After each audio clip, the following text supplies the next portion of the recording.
It was the middle of a heat wave when the first lightning cracked through the sky, but that wasn't what made Daniel's phone buzz urgently against his desk.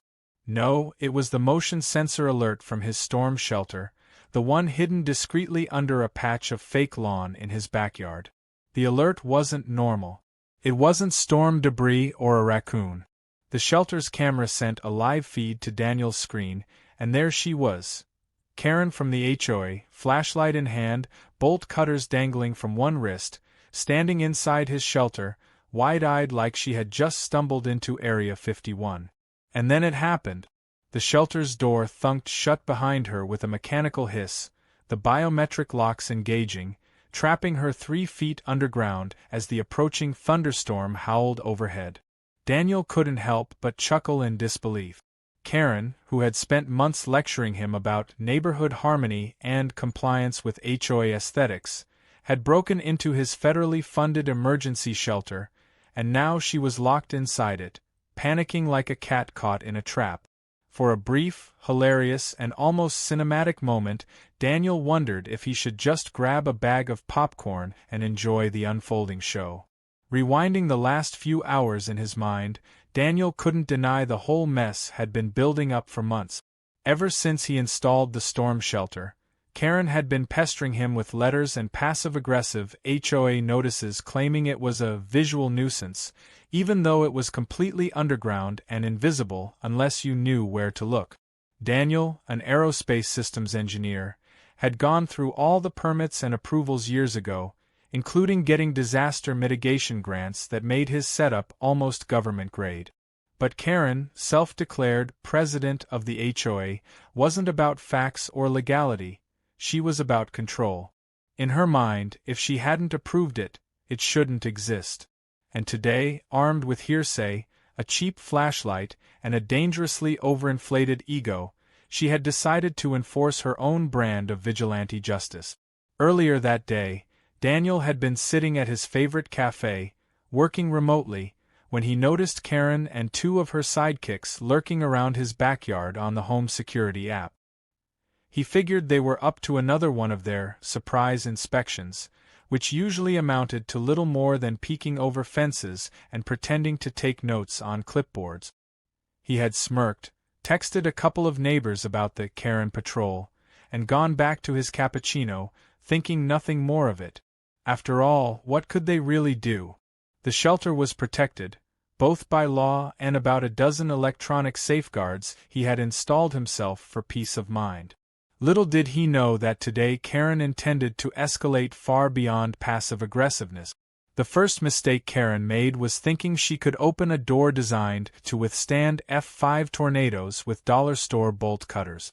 What she didn't realize was that the storm shelter's emergency entrance had a tamper detection system.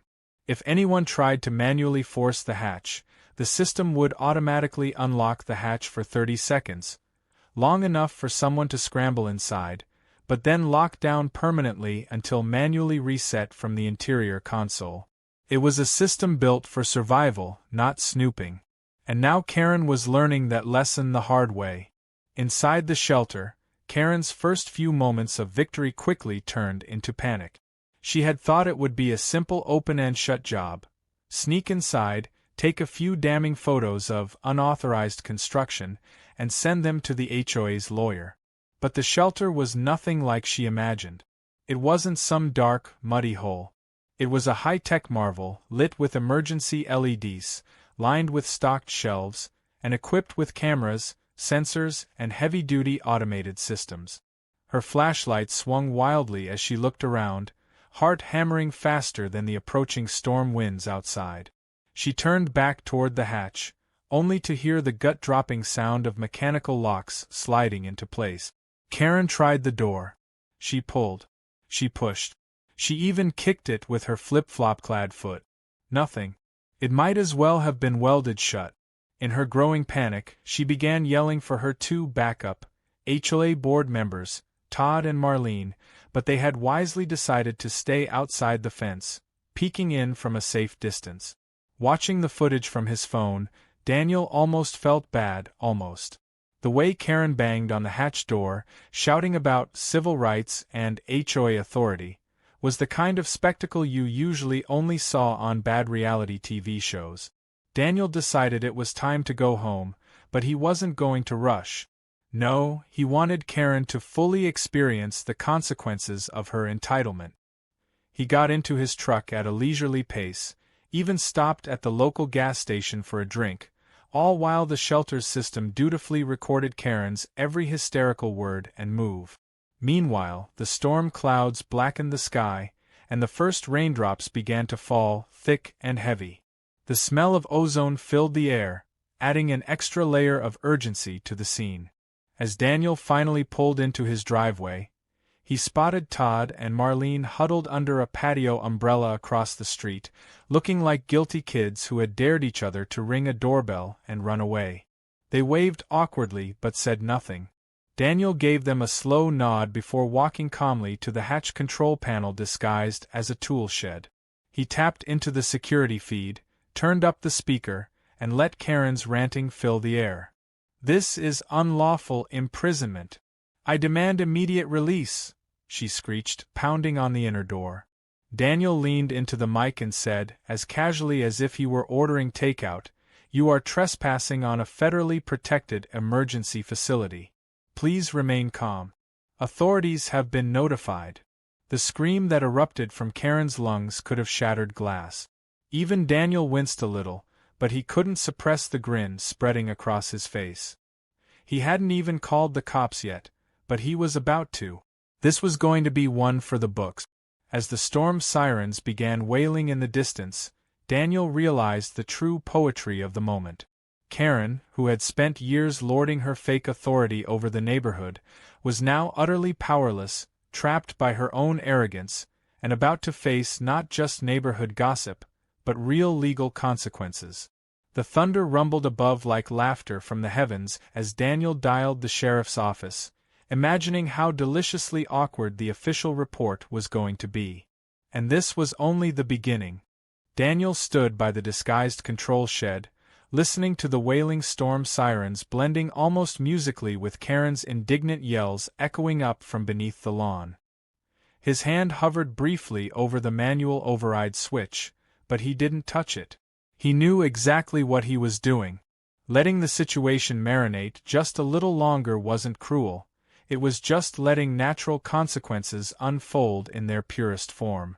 After all, Karen had broken in on her own, ignored all the signs, bypassed every boundary set for her safety, and now she was experiencing the unfiltered results of her entitlement. Daniel could practically hear his lawyer's voice in his head chuckling and reminding him, once again, how airtight his permits and security measures were. Pulling out his phone, Daniel finally made the call to the sheriff's department, calmly reporting an unlawful break-in to a federally subsidized emergency facility. The dispatcher's tone sharpened instantly, promising immediate dispatch of deputies and a federal investigator for damage assessment. This was no longer a petty HOA squabble. It was officially government business now. Inside the shelter, Karen had cycled through every stage of emotional meltdown. She had started with anger, pounding on the hatch and threatening lawsuits. Then she moved into bargaining, pleading through the security intercom for someone to just let her out and nobody would get in trouble. Now she was squarely in the panic phase, spinning in frantic circles around the small but well-equipped room. The shelter was stocked with bottled water, first aid kits, oxygen systems, and months' worth of emergency rations, but none of it seemed to comfort her. Her flashlight had long since slipped from her sweaty hands, clattering against the reinforced floor as she fumbled uselessly at the steel walls, searching for an escape that didn't exist. Meanwhile, outside, the wind picked up. Tree branches whipped across the street, and fat drops of rain exploded against the pavement. Neighbors began to trickle out onto their porches, peeking from behind windows, clutching coffee mugs and camera phones alike. Word was spreading quickly that something dramatic was unfolding at Daniel's place.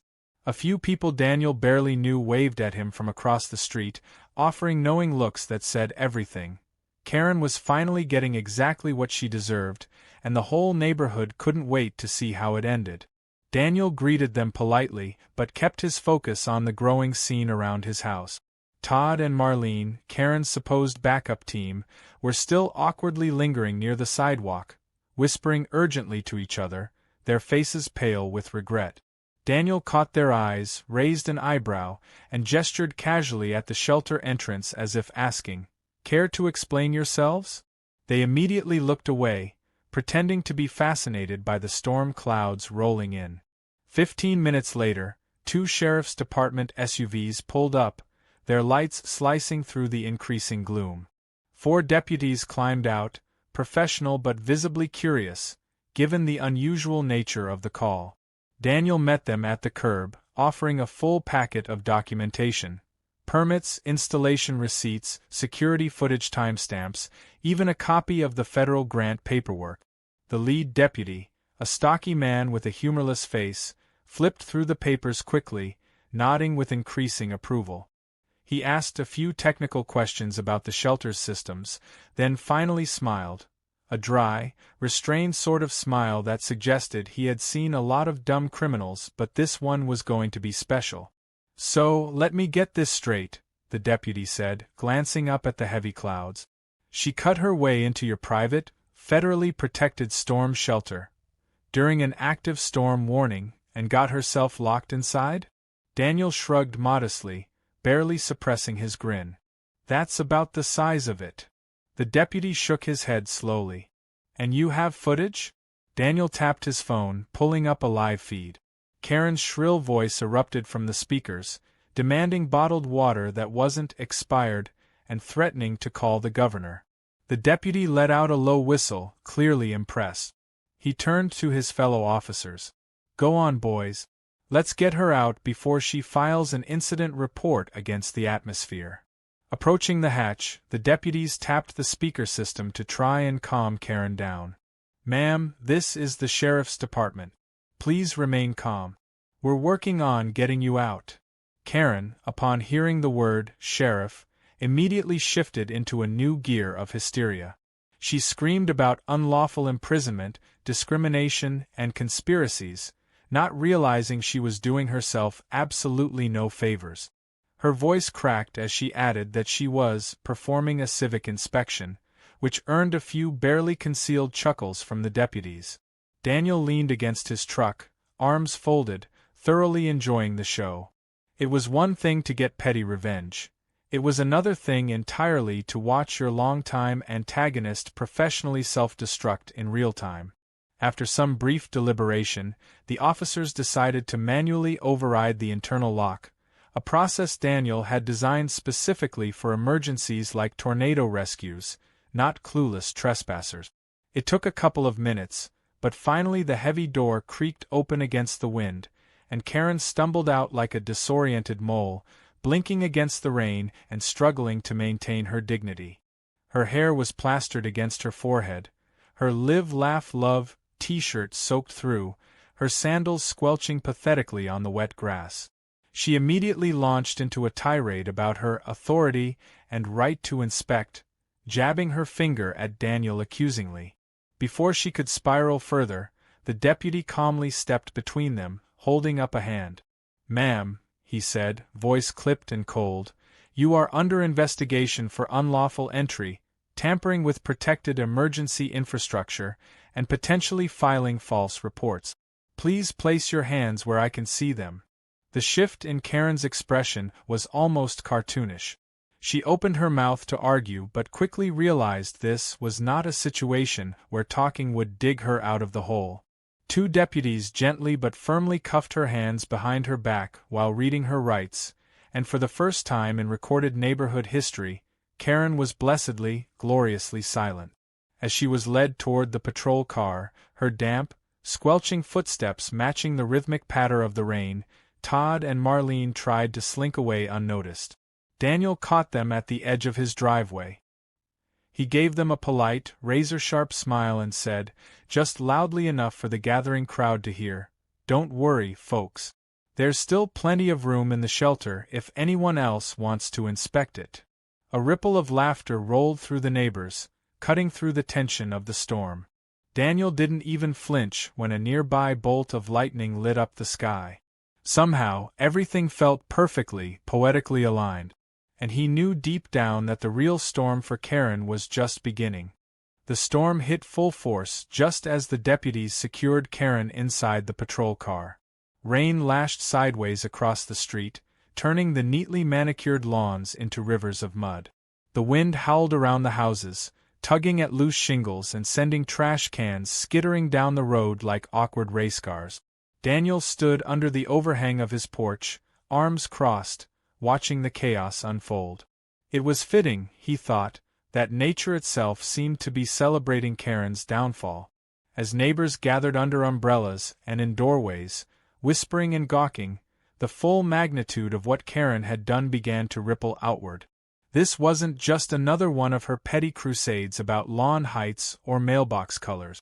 She had broken into federal infrastructure during an emergency alert, endangered herself, lied about her authority, and humiliated the entire HOA leadership by dragging them into it.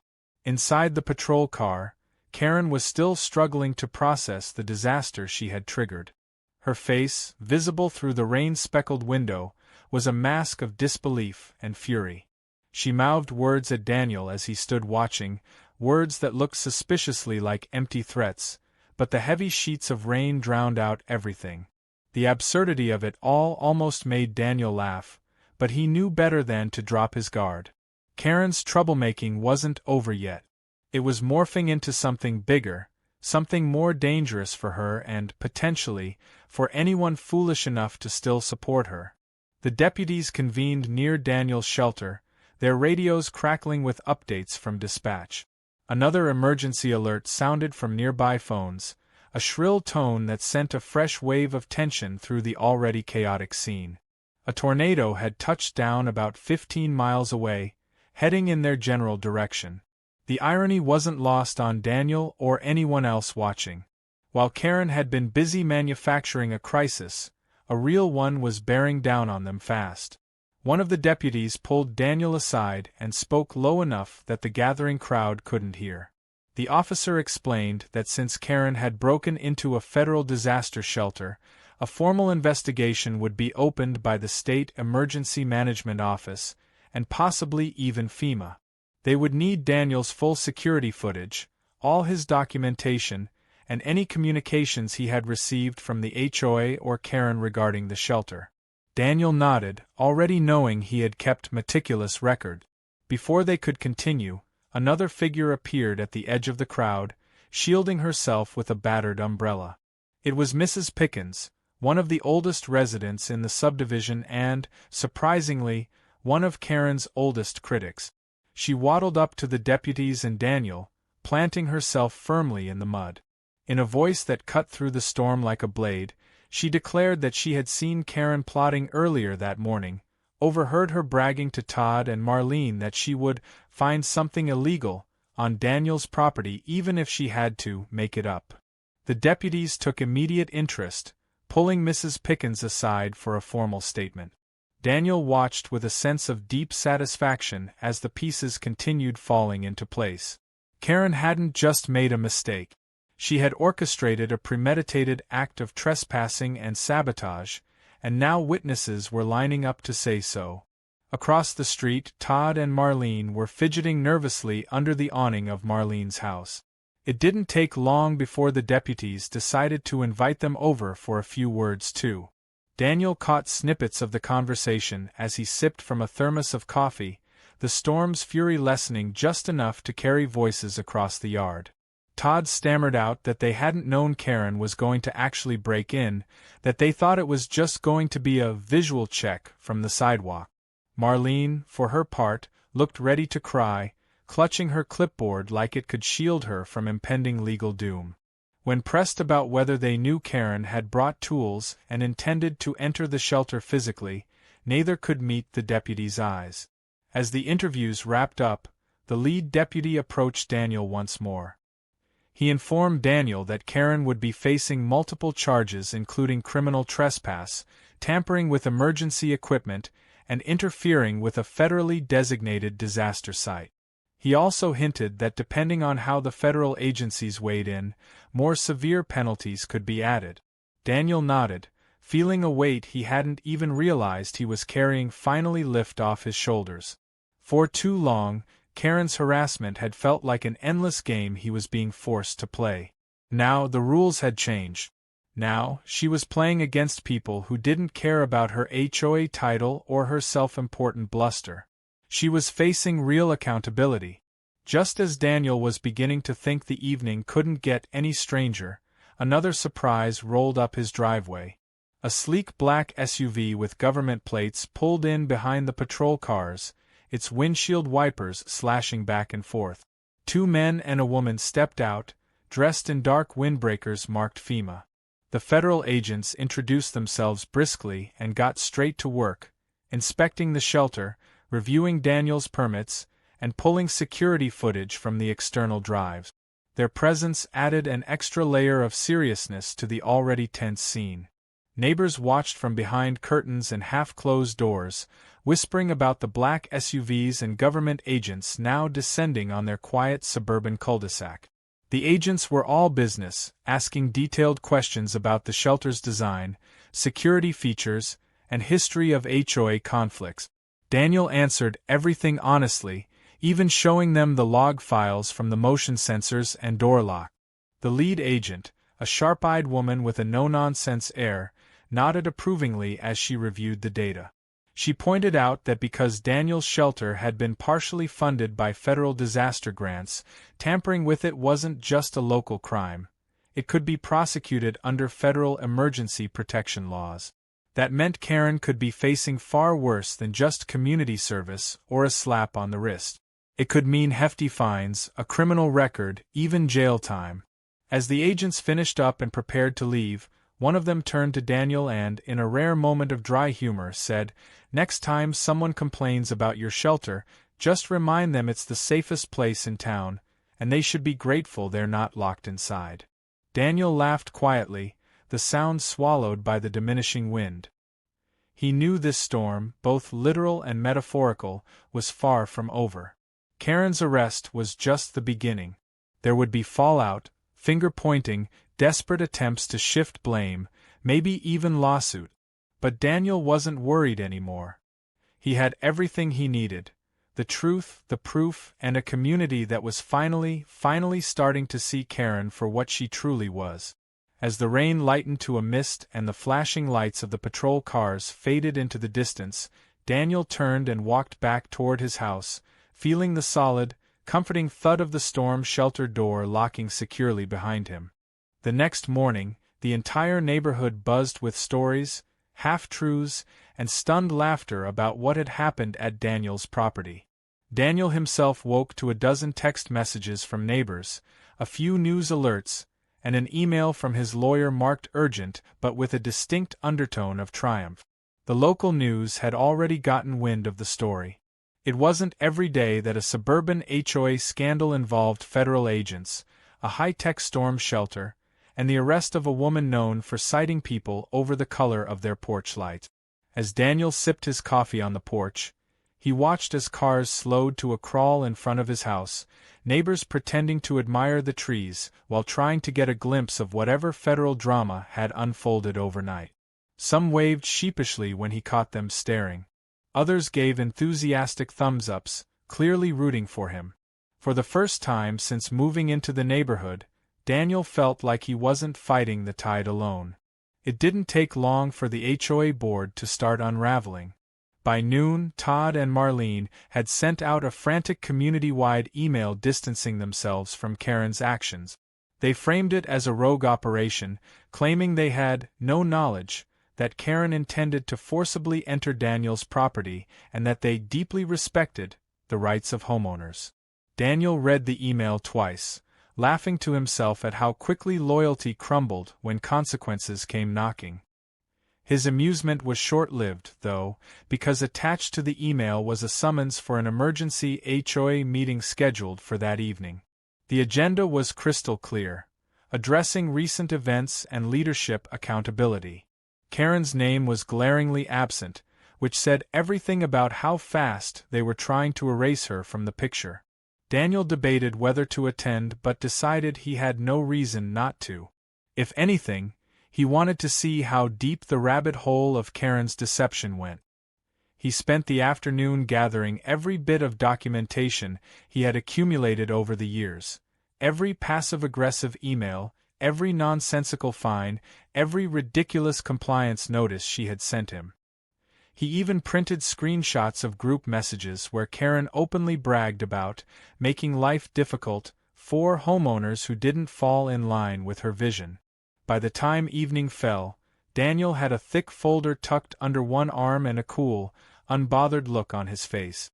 The meeting was held in the community clubhouse, a place that usually hosted baby showers and bland board meetings. Tonight, it had the electric tension of a courtroom drama. Nearly every resident showed up, cramming into folding chairs and whispering loudly. Some people clearly came for entertainment, others for justice. The remaining few, mostly Karen loyalists, looked deeply uncomfortable. Todd and Marlene sat stiffly at the front table, their faces pinched and sweaty. An empty chair sat between them, the intended seat for Karen, who, as everyone knew, was otherwise occupied at the county jail pending her arraignment.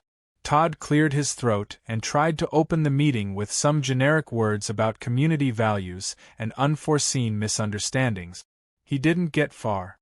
Hands shot up across the room. Voices rose. People demanded answers. How had this been allowed to happen? Why had the HOA leadership tolerated Karen's behavior for so long? Why were dues being spent on legal consultations for problems Karen had created? Every question was sharper than the last, and Todd and Marlene looked like they were shrinking by the minute. When Daniel's turn came to speak, he didn't shout. He didn't need to. He walked slowly to the front of the room, set his thick folder on the table with a satisfying thud, and calmly explained everything. He detailed the legitimate permits for his storm shelter, the federal grants involved, the security footage showing Karen breaking in, and the timeline of her increasingly hostile actions. Then he handed out copies of the evidence, watching the faces of the crowd shift from angry curiosity to pure outrage as they read Karen's own words boasting about targeting homeowners. Murmurs filled the room. A few people audibly gasped. It became crystal clear that Karen's behavior hadn't just been a personal vendetta against Daniel. It was part of a pattern, a long, ugly pattern of harassment, intimidation, and abuse of power.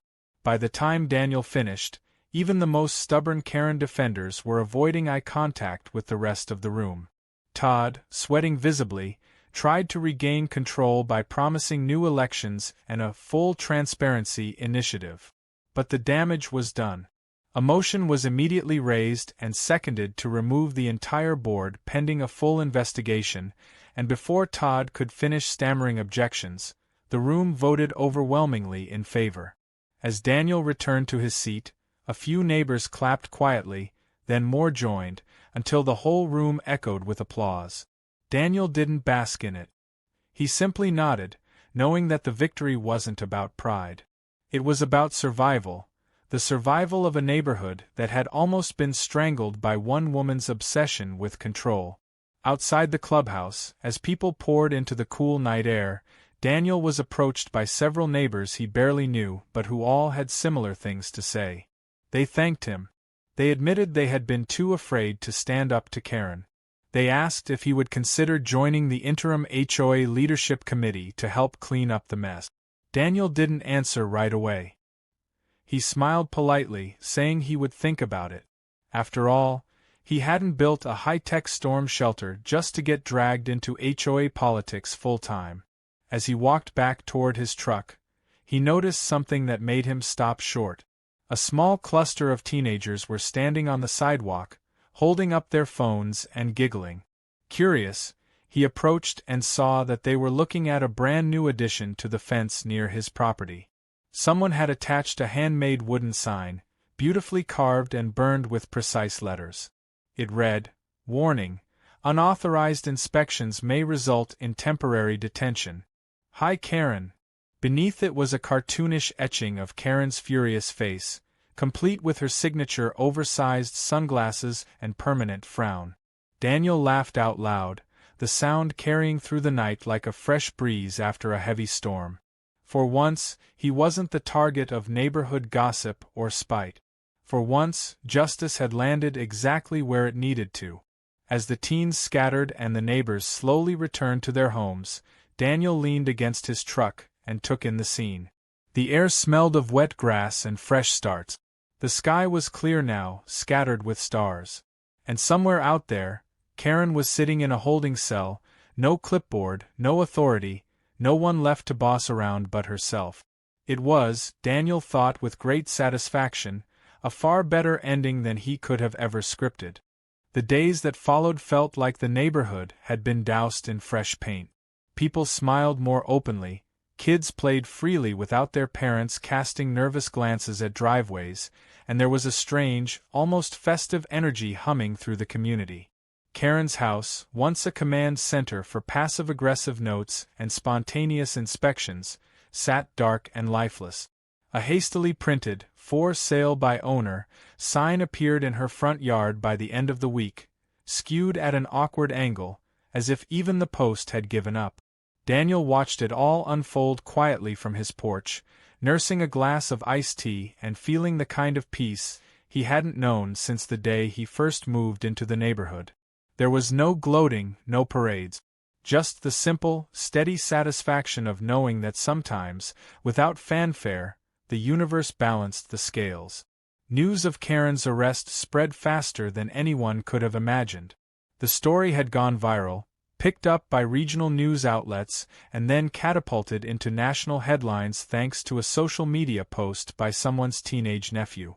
Daniel found it surreal seeing drone footage of his storm shelter being dissected on cable news, complete with animated graphics showing Karen's disastrous entry and eventual capture. Headlines ranged from factual to hilarious, with one particularly popular meme labeling her, the storm shelter bandit. Daniel's inbox filled with messages from strangers across the country, some offering legal advice, others simply sending messages of support. It was strange, being turned into a symbol of standing up against entitled authority, but Daniel took it in stride. He hadn't asked for fame. All he wanted was to live quietly, with his storm shelter untouched and his mornings free of unsolicited HOA mandate. As for the HOA, the emergency elections had come and gone with record turnout. For once, people who had long muttered frustrations behind closed doors stood up publicly. A new board was elected, composed mostly of homeowners who had been burned by Karen's reign of terror. They immediately introduced sweeping reforms, including a rule limiting the powers of any one board member and mandating an independent audit of HOA activities. Daniel stayed true to his word and declined any formal position, though he agreed to sit on an advisory committee focused on property rights and disaster preparedness. He figured if he could help steer things without becoming mired in the bureaucracy, it was worth it. One sunny Saturday, just as life was beginning to feel truly normal again, the neighborhood threw an informal barbecue at the park. It wasn't announced through stuffy newsletters or demanded through mandatory attendance notices like Karen used to do. It just happened, the way good things do when people are left to their own devices. Families brought out grills, kids raced each other on scooters, and neighbors who had barely exchanged nods before now chatted like old friends. Daniel was dragged into several conversations about the shelter, everyone eager to hear firsthand how it had all gone down. He told the story with a modest shrug, focusing more on the absurdity of the situation than any personal victory. After all, the real win wasn't trapping Karen. It was the way the community had snapped out of its fear and remembered that neighborhoods are supposed to be lived in, not ruled over. As the evening wound down and the sky deepened into a watercolor of purples and golds, a few of Daniel's closer neighbors unveiled a surprise. They had commissioned a local woodworker to create a permanent sign for the entrance to his property, a replacement for the handmade one the teenagers had cobbled together. They presented it with dramatic fanfare, pulling off a red tarp to reveal a polished oak board, beautifully etched and lacquered to withstand the weather. It read, "Private property." Unauthorized entry may result in a complimentary lock-in. Have a nice stay. Below the inscription was a small engraved image of a cartoon tornado chasing a frantic figure in oversized sunglasses. Daniel laughed until his sides hurt, genuinely touched by the gesture. He helped mount it just beside the path leading to the storm shelter, a small but unmistakable symbol of everything that had changed. Meanwhile, Karen's legal troubles were only just beginning. With federal investigators involved, the list of charges grew longer by the week. Tampering with emergency equipment, criminal trespass, obstruction of federal disaster mitigation programs, and even a charge related to falsifying HOA records, all stacked up neatly like dominoes waiting to fall. Her lawyer, a weary-looking man spotted leaving the courthouse more than once with a migraine-inducing scowl, attempted to negotiate a plea deal, but the prosecutors weren't in a forgiving mood. Daniel didn't have to lift a finger. The machinery of justice was working just fine on its own. Rumor had it that Karen tried to sue the HOA itself for negligence, claiming they had failed to support her civic initiatives. The lawsuit was swiftly laughed out of court, and within days her house was officially listed with a rock-bottom price tag, the real estate description notably avoiding any mention of her role in recent community events. The day the moving truck finally pulled up to her curb, Daniel didn't bother watching the chaos. He didn't need to. Some things were better left as the final punctuation mark on a story that had dragged on far too long.